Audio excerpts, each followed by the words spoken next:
sa aming kwento. Ito ay totoo, hindi imbento. Huwag malikot, steady lang sa iyong pwesto, pagkat mahalaga ang bawat minuto. Meron daw pariseo, nagdasal at nag-ayuno, panayang pasalamat dahil siya raw ay tapat. Ulitor daw ng quiz na sabay niyang nagdasal, hindi niya raw katulad dahil siya raw ay banal. Taas noong nagwika sa harap ng altar, siya raw karapat dapat sa kanyang pagmamahal. Ito raw kulitor ay hindi niya kagaya, di raw karapat dapat tumanggap ng mga biyaya. Halina't makinig sa aming kwento. Ito ay totoo, hindi imbento. Huwag malikot, steady lang sa iyong pwesto, pagkat mahalaga ang bawat minuto. Sa kabilang banda na may iba ang nangyayari, busis ng kolektor ay walang namutawi. Panay ang pagpupok niya sa magkabilang dibdib at walang salitang lumabas sa kanyang bibig. Kung ang pariseo ay taas noong nagwika, itong kolektor ay lumuhod lamang sa lupa. Pero ang pagsisisi sa kanyang ginawa, pagsamo ay patawad at nagmamakaawa. Halina't makinig sa aming kwento.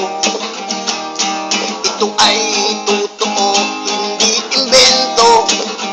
Huwag malikot, steady lang sa iyong pwesto, pagkat mahalaga ang bawat minuto.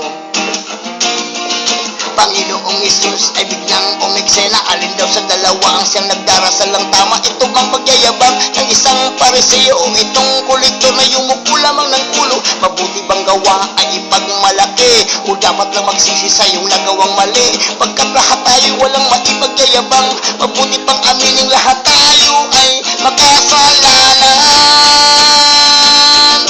Halina't makinig sa aming kwento. Ito ay totoo, hindi imbento. Huwag malikot, steady lang sa iyong pwesto, pagkat mahalaga ang bawat minuto. Karamihan ng tao ay gustong magmalinis, mga maling gawain sila raw naiinis. Ba't hindi raw gayahin kanilang ginawa? Laman lagi ng dyaryo pagtulong nila sa kapwa. Bakit kay raming tao pinupuri ang sarili, at kung umasta ay parang walang ginawang mali? Sana bago po muna sa kapintasan ng iba, pansinin mo ang bakuran, may puno rin ng basura. Ikaw na nakinig sa aming kwento, sana'y nakuha mo kahit papano.